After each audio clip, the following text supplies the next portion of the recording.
இப்படி தான் தூக்கி காட்டுவார். நற்கருணை ஆண்டவரை தூக்கி காட்டுறதை பார்த்துக்கிட்டு எல்லாம் கைத்தட்டி சிரிச்சுக்கிட்டு ஒரு நாள் பார்த்தான்னா, நீ இப்படி தானே தூக்கி காட்டுக்கு, இந்த 2 விரலை வச்சு தானே தூக்கி காட்டுற, உன் விரலை எடுத்துருவோன்னு சொல்லி விரலை தட்டி விட்டாங்க. முன்னாடி திருச்சபையில் நற்கருணை தூக்கி அல்லது ஆண்டவரை தூக்கி நான் வெளிப்படுத்தணும் அல்லது காட்டணும்னா இந்த 4 விரலும் இருக்கணும். இவருக்கு பயங்கர வருத்தம். நீ திருப்பலி நிறைவேற்றலாம், ஆண்டவரை நீ மக்களுக்கு உயர்த்தி காட்டலாம், இவர் தான் கடவுள் என்று உலகறிய நீ பிரகடனப்படுத்தலாம்னு சொல்லி அனுப்பி வைப்பான். வந்து அதே போலதான் இதுதான் உயிருள்ள கடவுள். இப்போ முன்னாடி இப்படி தூக்க முடியல, இப்படி வச்சுட்டு இதுதான் உயிருள்ள கடவுள். திருப்பலிகள் நிறைவேற்றி கொண்டிருக்கின்ற கடைசியில் அவருடைய வாழ்வே அந்த மக்களால் கொல்லப்படுகின்ற வாழ்க்கையை அமைகின்றது. உடனே நமக்குள்ள வர்றது, காலையில் நான் கோயிலுக்கு வந்தேன், நான் நன்மை எடுத்தேன், எல்லாரும் வீட்டில் படுத்து வரங்கிற நேரத்தில் கூட நம்ம தேடி வந்தேனே ஐயா, நீர் எனக்கு செய்தக்கூடிய காரியமா? பக்கத்து வீட்டுக்காரி கோயிலுக்கே வராமல் கிடக்கா இல்லையா, அவன் ஜோமாலியே செய்யதில்லை இல்லையா, அவன் வாழ்க்கை மாட்டான், ஓஹோ ஆகா ஒரு பிரச்சனை இல்லாமல் போகுது, நல்லா போயிட்டு இருக்கு, எனக்கு வாழ்க்கையில் மட்டும் ஏன் இவ்வளவு பாடு?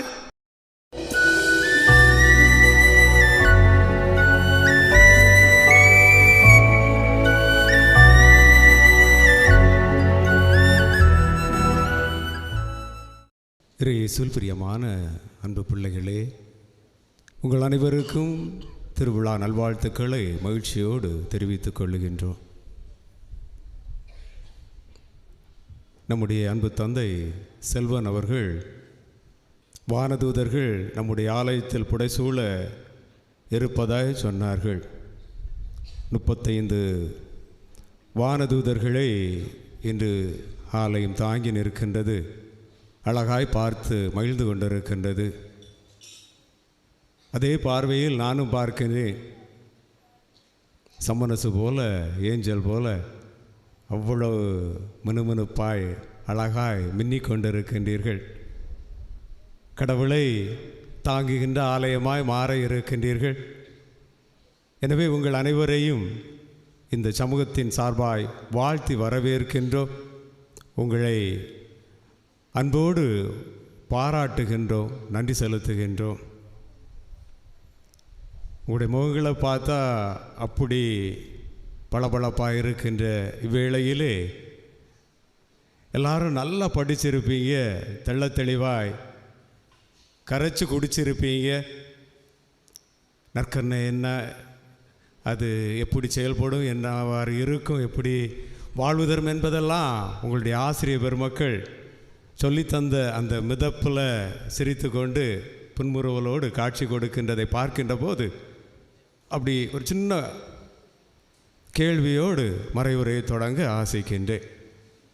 மக்கள் அங்கே வந்திருக்கிறீங்க இல்லையா, 35 பேர் அப்படி கம்பீரமாய் ஆண்டவரை உள்ளத்தில் தாங்க காத்து கொண்டிருக்கின்ற வேளையில் உங்களிடத்தில் மக்களை இங்கே வந்திருக்கீங்கள மக்களை, உங்களுக்கு எதை மையப்படுத்தி எதுக்காக அங்கே வந்திருக்கிறீங்க? கேள்வி புரிஞ்சுதா? குழப்பம் இல்லை. எதுக்கு மக்களை இங்கே 35 பேரும் வெள்ளை உடுத்தி கையில் மெழுகுத்திரையோடு வந்திருக்கீங்க? என்னையா? இயேசுவை நம்புறீங்களா மக்களை? இயேசுடைய திருவுடலை உட்கொள்ள போகிறேன்னு சொல்ல அந்த நம்பிக்கை இருக்குதா? இல்லை இருக்கா இல்லையடா? இருக்கு இல்லை, அவ்வளோ அந்த 2 தான். அதுக்கு பிறகு வேறு ஒன்றும் நமக்கு மறைக்கலையோ வேண்டாம். இருக்குது, எல்லா முகத்திலையும் அது தெரியுது. ஆனால் சொல்லதுக்கு வருத்தமாக இருக்குது, ஆனால் இருக்குது.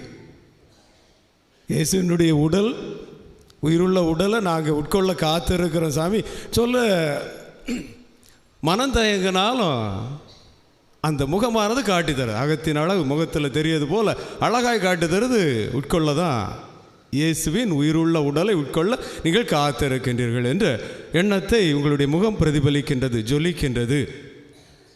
அப்போது ஒரு 6 வருஷத்துக்கு முன்னாடி இதுபோல் ஒரு ஞாயிற்றுக்கிழமை காலையில் 5:30 மணி இருக்கும். கோயிலுக்கு போய் ஜெபம் பண்ணதுக்கு அல்லது நற்கருணை ஆண்டவரை பார்க்கறதுக்கு அப்படி நுழைய நேரத்திலே ஒரு அழுகுரல் கேட்குது. காலையில் 5:30 மணிக்கு யார் வந்து இந்த இடத்துல இருந்து அழுதுகிட்டு இருக்கிறா அப்படின்னு சொல்லி நான் பின்பக்கம் திரும்பி பார்க்கேன். வால்டர் அம்மா உட்கார்ந்துருக்கிறாங்க. வால்டருடைய அம்மா இருந்து அழுதுகிட்டே இருக்கிறாங்க, புலம்பி புலம்பி அழுதுகிட்டே இருக்கிறாங்க. பக்கத்தில் போய், ஏன்க்கா என்னாச்சு? உடனே அந்த அக்கா சொல்லுச்சு, நேற்று வால்டர் இதே போல் பண்ணிட்டான் ஃபாதர், நேற்று இதே தான் செய்துட்டான். அதில் ஊருக்காரங்க அடித்தாங்க, அது கூட பரவாயில்ல. என் பிள்ளைய நானே போட்டு அடி அடி அடின்னு அடித்து நல்ல காயப்படுத்திட்டேன். ஏக்கா என்ன பிரச்சனை? இந்த பிள்ளைங்களை அவன் அடிச்சிட்டான். ஏன்னு பார்த்தா விளையாடிட்டு இருக்க பிள்ளை, வால்டர் விளையாடிட்டு இருக்க நேரத்தில், வால்டர் கொஞ்சம் பெரியவனாக இருப்பான், விளையாடிட்டு இருக்க நேரத்தில் அந்த உச்சக்கட்டத்தில் ஒருத்தன் சொன்னான், உனக்கு நீ சோறு கிடையாது போன்னு சொன்னாப்புல. சோறு கிடையாதுன்னு சொன்னோன்னு, அடிப்பேன், உனக்கு சோறே கிடையாது, இன்னைக்கு யாரும் சோறு தர மாட்டாங்க, உனக்கு சோறே கிடைக்காது போன்னு சொல்லி திருப்பியும் அவன் சொல்லவும் அவனை பிடிச்சி வச்சு வால்டர் அடிக்க, கூட்டமாக சேர்ந்து வால்டர் அடிக்க. இது முடிஞ்சு வீட்டுக்கு போய் பஞ்சாயத்து வருது. வால்டர் அம்மாட்ட, உன் பையன் என்ன, என் பையனை ரொம்ப அடிச்சிட்டான், இப்படி ஒரு தப்பளை பிள்ளைய நீ பெற்று வச்சிருக்கிறிய, நீ எல்லாம் செத்து போயிரு, அவன் ஊரில் பட்ட பிள்ளைகளை எல்லாத்தையும் அடிச்சுக்கிட்டு தெரியா, என் பிள்ளை என்ன அப்படி தப்பு செய்துட்டான், சோறு கிடையாதுன்னு சொன்ன, அதுக்கு இப்படியா போட்டு அடிப்பாங்க என் பிள்ளைன்னு சொல்லி காட்டினாப்புல.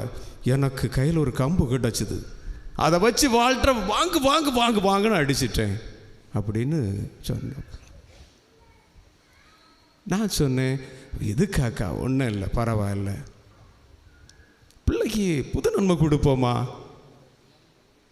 புது நன்மை கொடுப்போமாக்கா. பிள்ளைங்க வளர்ந்துட்டான் இல்லையா வால்டர், அவனுக்கு ஒன்றும் தெரியலையே ஃபாதர், அவனுக்கு அதை பற்றி அறிவே கிடையாது, அதை பற்றிய ஞானமும் கிடையாது, மறைக்கல்வியை யாரும் கற்றுக் கொடுக்க மாட்டாங்க, அவனுக்கு எப்படி ஃபாதர் நம்ம புது நன்மை கொடுக்கறது? நான் சொன்னேன், வால்டருக்கு இந்த நற்கரணை அல்ல இந்த நன்மை, அந்த அப்பத்தில் இருக்கிறது கடவுள் தான் சொல்லக்கூடிய அந்த ஒரு உண்மையை மட்டுமாவது சொல்லி கொடுப்போம். இதில் இருக்கிறது ஏசப்பா, ஏசப்பாட்டா எது கேட்டாலும் கிடைக்கும், ஏசப்பா எல்லாம் தருவார், ஏசப்பா எல்லாம் பார்த்துக்குவார் அப்படின்னு ஒரு எண்ணத்தையாவது சொல்லி கொடுப்போம். என்னதோ ஃபாதர், வேணாம் முயற்சி பண்ணி பாருங்கள்.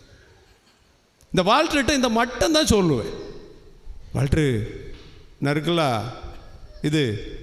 இதில் ஏசப்பா, ஏசப்பா இருக்கார், ஏசப்பாட்ட எது கேட்டாலும் கிடைக்கும், எது நம்ம நினச்சி கேட்டாலும் எது கேட்டாலும் அவர் தருவார். ஆனால் நீ ஒன்று, இது வாங்க முன்னாடி யாரையும் அடிக்கக்கூடாது, யார்ட்டையும் சண்டை போடக்கூடாது, கெட்ட வார்த்தை பேசக்கூடாது, எதுவும் நீ செய்திடக்கூடாது, அது வாங்கினாலே எல்லாம் கிடைக்குது. வால்டருக்கும் அவன்கிட்ட கேட்போம், பிற போக நேரம் வர நேரத்தில், வால்டரு ஏசப்பா ஏசப்பா, சரி இவ்வளோதான் கொடுத்தாச்சு. இதே மாதிரி வந்தான் ஒரு நாள், அவனுக்கு திவ்ய நற்கரணையும் கொடுத்தாச்சு. கொடுத்து முடித்து பல வருஷம், ஒரு 3 வருஷம் கழிஞ்சு அதில் போய் அந்த அக்காட்ட கேட்குறேன், எப்படிக்கா பரவாயில்லையா வால்டர், பரவாயில்லையா? இப்போ பிரச்சனை ஒன்றும் இல்லை ஃபாதர், இப்போ ஒரு பிரச்சனையே இல்லை. இப்போ யாராவது இப்படி சோறு இல்லை, இதுதான் அவனுக்கு பிரச்சனை, உனக்கு சோறு கிடையாது அப்படின்னு சொன்ன உடனே போ போ போ ஏசப்பா, ஏசப்பா ஏசப்பா தந்துடுவார், இதை பற்றியே நீ கவலைப்படாண்டா, ஏசப்பா தருவார்.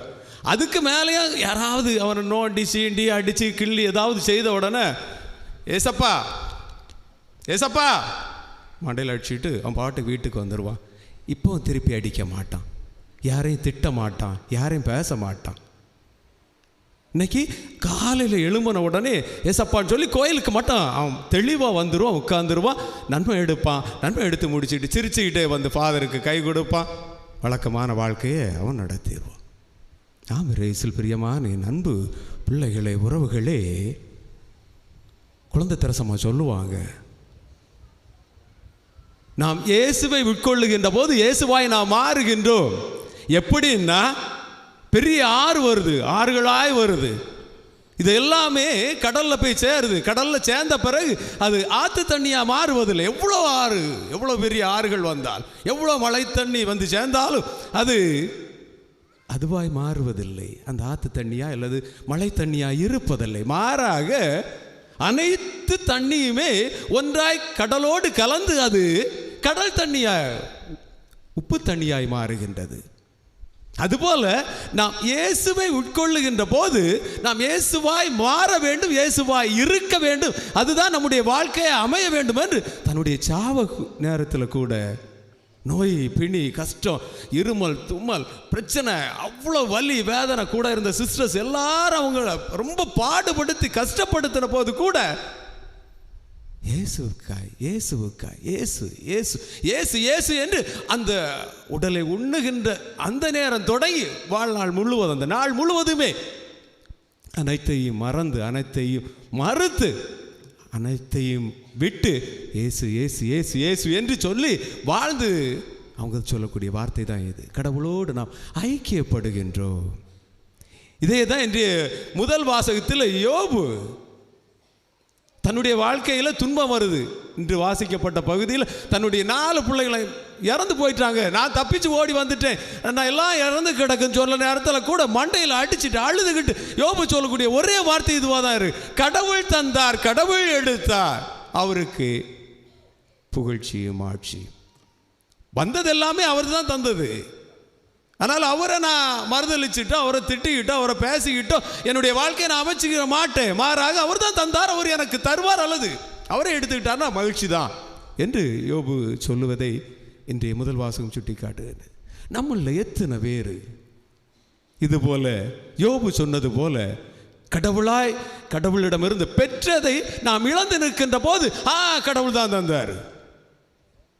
உடனே நமக்குள்ள வர்றது, காலையில் நான் கோயிலுக்கு வந்தேன், நான் நன்மை எடுத்தேன், எல்லாரும் வீட்டில் படுத்து வரங்கிற நேரத்தில் கூட நம்ம தேடி வந்தேனே ஐயா, நீர் எனக்கு செய்தக்கூடிய காரியமா? பக்கத்து வீட்டுக்காரி கோயிலுக்கே வராமல் கிடக்கா இல்லையா? அவள் ஜோமாலியே செய்யதில்லை இல்லையா? அவன் வாழ்க்கை மாட்டான், ஓஹோ ஆகா ஒரு பிரச்சனை இல்லாமல் போகுது, நல்லா போயிட்டு இருக்கு, நல்லா போயிட்டு இருக்கு. எனக்கு வாழ்க்கையில் மட்டும் ஏன் இவ்வளவு பாடு? பிள்ளை படிக்கலை, கடந்துள்ள தீரலை, வீட்டுக்காரருக்கு உடம்பு சுகம் கிடைக்கல, ஏன் எனக்கு மாட்டோம்? நான் அப்போ வர்றது வீண். நான் ஆலயத்துக்கு வருவது, நன்மை எடுப்பதெல்லாம் வீண். நீர் உயிரோடு இருந்தானே எனக்கு நல்லா இருக்குமே, ஓகோ ஆகான்னு இருப்பேனே. ஆமெரேசில் பிரியமான என் அன்பு மக்களே, சுகத்தை மட்டும், மகிழ்ச்சியை மட்டும், இன்பத்தை மட்டும் வச்சு கடவுளை நான் இருக்காரா இல்லையான்னு சொல்லி கணிப்பதோ அல்லது அவருடைய இருப்பை நான் உறுதி செய்வதோ தவறான காரியம் என்பது இன்றைய முதல் வாசகம் அழகாய் தெளிவாய் தெளிவாய் எடுத்து கூறுகிறது. ஆமெரேசில் பிரியமான என் அன்பு மக்களே, அதிக வேளையிலே நம்ம ஆண்டவரை விட்டு விலகி செல்லுங்கன்னா அல்லது அவருடைய உடலை உண்ட பிறகு இந்த நம்பிக்கை குறைவு வருகின்றது. இல்லை அவர் ஒன்றும் இருக்காது, அப்படி ஒன்று அப்படி இருந்தால் தான் என் வாழ்க்கை எப்படியோ போய் இருக்குமே. எவ்வளோ நேரம் கோயிலில் வந்து இருந்து, கோயிலிருந்து உண்மையாக தான் கடவுளை நீ வழிபட்டுட்டு இருக்கு, அல்லது நன்மை எடுத்த உடனே கடவுளை உண்மைதான் நீ தேடிட்டு இருக்கிறியா, அவருடைய இருப்பை உண்மையாக தான் உணர்ந்துகிட்டு இருக்கியா என்று பார்க்கின்ற போது உண்மையிலே குறைவாக தான் இருக்கின்றது. 17ஆம் நூற்றாண்டில் ஐரோப்பா கண்டத்திலிருந்து கனடாவுக்கு குருக்கள், செஸ் சபை குருக்கள் அதிகமாக வராங்க. வந்து அங்குள்ள இந்த காட்டுவாசிகளோடு பழகுகின்றார்கள், இருக்கின்றார்கள், இயேசுவை பற்றி எடுத்து கூறுகின்றார். அதில் முக்கியமானது புனித ஐசக் ஜோக்ஸ் என்கின்ற ஒரு புனிதர். அவர் வந்து இந்த ஆதிவாசிகள், காட்டுவாசிகள், அந்த மக்களை துன்புறுத்துகின்ற மக்களோடு இணைந்து பயணிக்கின்ற வேளையில் பூசை வைப்பார். அந்த மக்களுக்கு தூக்கி அப்படி காட்டுவார், இப்படி தான் தூக்கி காட்டுவார். நற்கருணை ஆண்டவரை தூக்கி காட்டதை பார்த்துக்கிட்டு எல்லாம் கைத்தட்டி சிரிச்சுக்கிட்டு ஒரு நாள் பார்த்தான்னா, நீ இப்படி தானே தூக்கி காட்டுக்கு, இந்த 2 விரலை வச்சு தானே தூக்கி காட்டுற, உன் விரலை எடுத்துருவோன்னு சொல்லி விரலை தட்டி விட்டாங்க. இந்த 4 விரலையும் அடித்து விட்டாங்க. முன்னாடி திருச்சபையில் எப்படின்னா, நற்கருணை தூக்கி அல்லது ஆண்டவரை தூக்கி நான் வெளிப்படுத்தணும் அல்லது காட்டணும்னா இந்த 4 விரலும் இருக்கணும். இவருக்கு பயங்கர வருத்தம், என்னுடைய கடவுளை, என்னுடைய ஆண்டவரை மக்களுக்கு காட்ட முடியாமல் ஆயிடுச்சு, உண்மையிலேயே நான் திருப்பலி நிறைவேற்ற தகுதி இல்லாதவனா மாறிட்டேன்னு சொல்லிட்டு அவர் வேகமாட்டு அந்த உடைந்த கைகளோடு ரோமாபுரிக்கு போகிறாரு. ரோமாபுரியில் போய் பார்க்குறாரு. பார்த்து 8ஆம் உர்பன் என்கின்ற திருத்தந்தை இருக்கிறார். அவர்கிட்ட கேட்குறாரு, ஒன்று ஆண்டவர்கிட்ட சொல்லி எனக்கு சாவு வாங்கி தாரோம், இல்லைதான் ஆண்டவரை நான் ஒவ்வொரு நாள் பார்க்கக்கூடிய பாக்கியத்தை எனக்கு தாரோம், ஆண்டவருடைய திருப்பலியை நிறைவேற்ற எனக்கு ஒரு வலுவை தரோம், ஆற்றலை தரணும், நீங்கள் தந்தா நான் போவேன்னு சொல்லி. இவ்வளவு கஷ்டப்படுத்தின இடத்துக்கு நீ போகிற சர்க்ஸு? உன்னை இவ்வளோ பாடுபடுத்தி உன்னுடைய விரலையே வெட்டி வீழ்த்து நான் இந்த மக்களுக்கு போய் பணி செய்ய போகிற ஜோக்ஸு? ஆமாம், அவங்களுக்காக தான் பணி செய்ய போகிறேன். சரி, அப்போன்னா உனக்கு இந்த வரத்தை தாரேன், நீ திருப்பலி நிறைவேற்றலாம், ஆண்டவரை நீ மக்களுக்கு உயர்த்தி காட்டலாம், இவர் தான் கடவுள் என்று உலகறிய நீ பிரகடனப்படுத்தலாம்னு சொல்லி அனுப்பி வைப்பான். இங்கே வாராப்புல வந்து அதே போல தான், இதுதான் உயிருள்ள கடவுள்.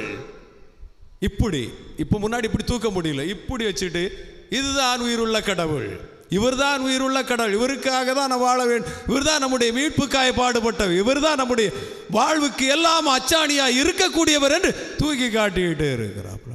திருப்பலிகள் நிறைவேற்றி கொண்டு இருக்கின்ற கடைசியில் அவருடைய வாழ்வே அந்த மக்களால் கொல்லப்படுகின்ற வாழ்க்கையாய் அமைகின்றது. ஆமென். பிரியமானவர்களே, கடவுள் எங்கே போனார், கடவுள் எங்கே இருக்கிறாரு, நான் கோயிலுக்கு போகிறேன் அல்லது நான் நற்கருணை நிறைவேற்றினே, திருப்பலி நிறைவேற்றினே, எனக்கு இந்த துன்பம் வந்தது என்று சொல்லி அந்த மக்களுக்கு மீண்டுமாய் பணி செய்ய கடவுளை பற்றி எடுத்து சொல்ல அவர் போகாமல் இருக்கவில்லை, மறுக்கவில்லை. மாறாக என்னுடைய கடவுள் இருக்கின்றார், அவருடைய பணியை நான் செய்வேன் என்ற ஒரு வாஞ்சையோடு ஒரு எண்ணத்தோடு அவர் பயணித்ததாய் வரலாறு கூறுகின்றது.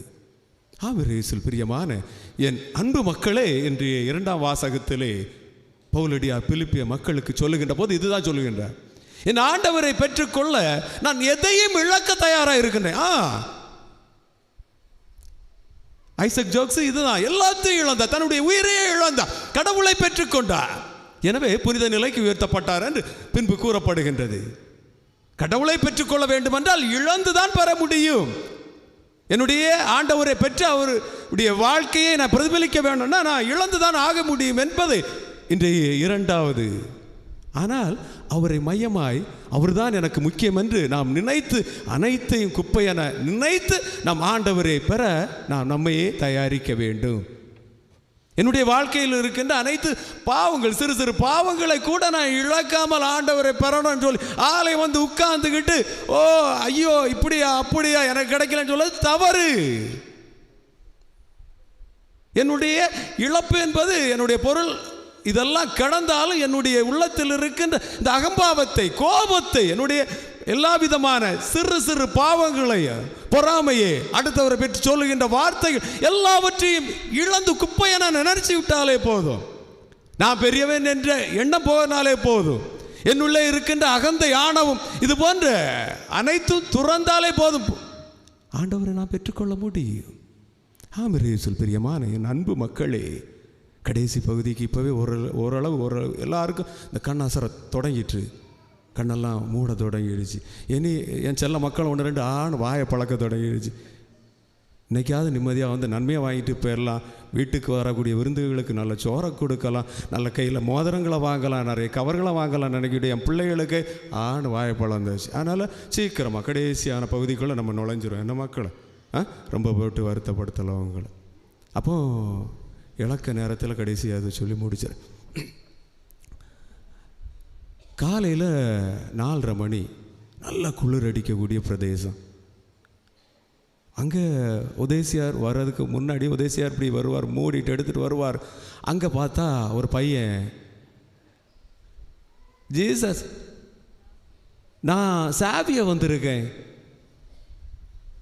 ஜீசஸ் நான் சாவியை வந்திருக்கிறேன், ஜீசஸ் நான் சாவியை வந்திருக்கிறேன் பாரு. எப்படி உதேசியார் அங்கேருந்து வருவார், இந்த சாவியோன்னு சொல்லக்கூடிய சின்ன டோமினிக் சாவியோ, அந்த சின்ன இந்த தோரம் இருக்குது இல்லையா, சாவி போடுவோம் இல்லையா தோரம், அதுக்குள்ளோடு இப்படி கண்ணை விட்டு இப்படியே நற்கரணை அங்கே உள்ள ஆண்டவரை பார்த்துட்டு இப்படி பார்த்துட்டு திருப்பி திருப்பி திருப்பி நான் சாவியை வந்தாச்சு, நான் சாவியை வந்திருக்கிறேன், சாவி வந்திருக்கிறேன்னு. இங்கே பார்க்குற உதேசியார், ஆடாப்பா பேயா இருக்குமோ, குட்டி சாத்தான்னு சொல்லுவாங்க இல்லையா, அதுவாக இருக்குமோன்னு சொல்லி பயந்து வந்து பக்கத்தில் பார்த்தா பீடசிறுவராக இருக்கக்கூடிய சாவியை காலையில் 4:30 வந்து அந்த குளிரில் மூடிக்கிட்டு உட்காந்து அப்படி கண்ணை மட்டும் போட்டு, ஜீசஸ் நான் சாவியை வந்திருக்கிறேன், நான் சாவியை வந்திருக்கிறேன். இயேசுவில் பிரியமான என் அன்பு பிள்ளைகளே, மக்களே, இந்த வாஞ்சை இருக்கணும்.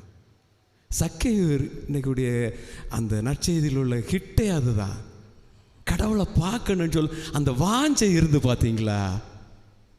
ஆண்டவர் எப்படியாவது எவ்வளோ பாவங்கள் காரியங்கள் இருந்தாலும், அவன் எவ்வளவுதான் துரோகங்கள் செய்திருந்தாலும், எவ்வளவுதான் சமூகத்துக்கு வேண்டாம்னு சொல்லி ஒதுக்கப்பட்டு இருந்தாலும் கூட அந்த சக்கேயு உள்ளத்தில் எப்படியாவது இயேசுவை பார்த்துறன்னு சொல்ல ஒரு வாஞ்சை இருந்து பார்த்தீங்களா? எப்படியாவது பார்த்துடலான்னு ஒரு நம்பிக்கை இருந்து பார்த்தீங்களா? எப்படியாவது அவரோட நான் எப்படியாவது ஒரு வாய்ப்பு கிடைச்சிட்டு நான் அவரோட பேசிடலாம், எப்படியாவது அவரோடு கொஞ்ச நேரம் இருந்துடலாம், அவர் நம்ம வீட்டுக்கு கூப்பிட்டுடலாம், எல்லாம் எவ்வளவு கனவோட வாஞ்சையோடு அவர் கடவுளை தேடி மேலே ஏறி நின்னார். எல்லாத்தையும் இழந்துக்கிட்டு அவர் மேலே ஏறி நிற்கிறார் இயேசுவை பார்க்க. இயேசுவில் பிரியமான என் அன்பு பிள்ளைகளே, என் அன்பு மக்களே, கடவுளை பார்க்கணுன்னா வாஞ்சை இருக்கணும் மக்களே. இன்னைக்கு ஃபாதர் சொன்னாங்க இல்லையா, வானதூதர் போல இங்கே குழுமி இருக்கிறீங்க. எவ்வளோ சீக்கிரமாட்டு நீங்கள் இதுக்கு முன்னாடி வந்து நின்று நான் பார்த்தேன். ஒரு பிள்ளை மட்டும் லேட் ஆகிட்டு டிராஃபிக், இது ரயில்வே ட்ராக்குக்கு அந்த பக்கத்தில் இருக்குன்னு விட்ட ட்ராக்குக்குள்ளோடி அந்த படங்களில் வர மாதிரி ரயிலுக்குள்ளோடி சாடி ஓடி வந்துடலாம் போல் அந்த பிள்ளை நிற்கிது. கொஞ்சம் பொறுத்து விடுங்க சாமின்னு சொன்னு. இன்னைக்கு எவ்வளோ காலையிலேயே எழும்பி நீங்கள் கோயிலுக்குள்ளே வந்தீங்க பார்த்தீங்களா? இல்லை மக்களே, 5 மணி போல அதை எந்திரிச்சிருக்க மாட்டிங்களா? குளிச்சு எடுத்து பவுடர் போட்டு மேக்கப் போட்டு கிரீத்து வச்சு கையில் அந்த கோட்டை போட்டு ஷூவை கட்டி எல்லாம் எவ்வளோ வந்திருக்கீங்க இல்லை மக்களே? எவ்வளோ கடவுளை பார்க்கணும், கடவுளோடு இருக்கணும், கடவுளை உண்ணணும். அந்த அனுபவத்தை அம்மாட்ட போய் சொல்லணும், அப்பாட்ட போய் சொல்லணும். முதல்ல நான் கேட்குறது கடவுளை வாங்கணுன்னு, நான் கேட்குறது கடவுளை எனக்கு தரணும். இதெல்லாம் நினச்சிட்டு வந்திருக்கீங்கள்ல மக்களே. இது மட்டும்தான் தொடர்ந்து நடக்கக்கூடிய திருவருட்சாதனம். ஞானஸ்தானம் வாங்குகிறோம், அதோட அன்னையோட முடிஞ்சிடும். கல்யாணம் கட்டுறோம், அன்னையோட முடிஞ்சிடும். நோயில் பூசுதலை முடிஞ்சிடும், அன்னையோட முடிஞ்சிடும். இப்படி எல்லாம் முடிஞ்சாலும் இந்த ஒன்றும் தான் தொடராக நடக்கக்கூடிய திருவருட்சாதனம் மக்களை. வேறு ஏதாவது யோசித்து பார்த்து சொல்லுங்க பார்ப்போம். உறுதி பூசலாக இருக்கலாம், எல்லாமே அன்னைக்கு நடக்க அதோட முடிஞ்சிடும். ஆனால் இது மட்டும் தொடராக இருக்கக்கூடியது, டெய்லி நடக்கக்கூடியது. டெய்லி நம்ம கடவுளை பார்த்து இதே வாஞ்சை, இதே ஆர்வம், இதே நம்பிக்கை, இதே மன உறுதியோடு நான் ஒவ்வொரு நாள் ஆண்டவரை பார்க்கணும் பார்க்கணும் பார்க்கணும் பார்க்கணும் நினச்சி நீங்கள் வந்தீங்கன்னா துன்பம் இருக்கும், துயரம் இருக்கும், கஷ்டம் இருக்கும், கவலை இருக்கும், சோதனை இருக்கும், வேதனை இருக்கும், எல்லாம் இருந்தாலும் கூட என்னுடைய ஆண்டவர் என்னோடு இருப்பார். இதோட நிகழ்ச்சியே அல்லது இந்த மறைவுரையை நான் இறுதிக்கு வாரேன். 1942 2ஆம் உலகப் போர் நடந்த நேரத்தில் அந்த அணுகுண்டு போட்டு மக்களுடைய கை கால் எல்லாம் இழந்து வீடுகளெல்லாம் இழந்து கிடக்க நேரத்தில் ஒரு வீட்டுக்குள்ளே சாமிமார்கள் போகிறாங்க. சாமிமார்கள் போன உடனே அங்கே அந்த அம்மா சாவு நிலையில் தான் இருக்குது, ரொம்ப முடியாமல் தான் இருக்குது. அந்த இதெல்லாம் காயங்கள்லாம் கஷ்டங்கள்லாம் இல்லாமல் போட்டு ரொம்ப பாடாப்படுத்தி அந்த அம்மா இருக்குது. அந்த அம்மா பார்த்த உடனே ஃபாதர்ஸ் எல்லாம் அழுறாங்க. டெய்லி கோயிலுக்கு வருவியே, டெய்லி இப்படியெல்லாம் பண்ணுவியே, ஆண்டவரே ஆண்டவரேன்னெலாம் இருப்பியே, உனக்கு இப்படி ஆண்டவர் பண்ணிட்டாரே, உனக்கு இவ்வளோ கஷ்டத்தை தந்துட்டாரே, இவ்வளோ வலிய வேதனையும் உனக்கு போய் கிடச்சிட்டேன்னு சொல்லி கேட்ட உடனே அந்த அம்மா சொல்லிச்சான், ஏசப்பாவை கொண்டு வந்தீங்களா ஃபாதர், நற்கருணை ஆண்டவரை கொண்டு வந்தீங்களா ஃபாதர், தந்துட்டு போங்க ஃபாதர். ஆமீன்.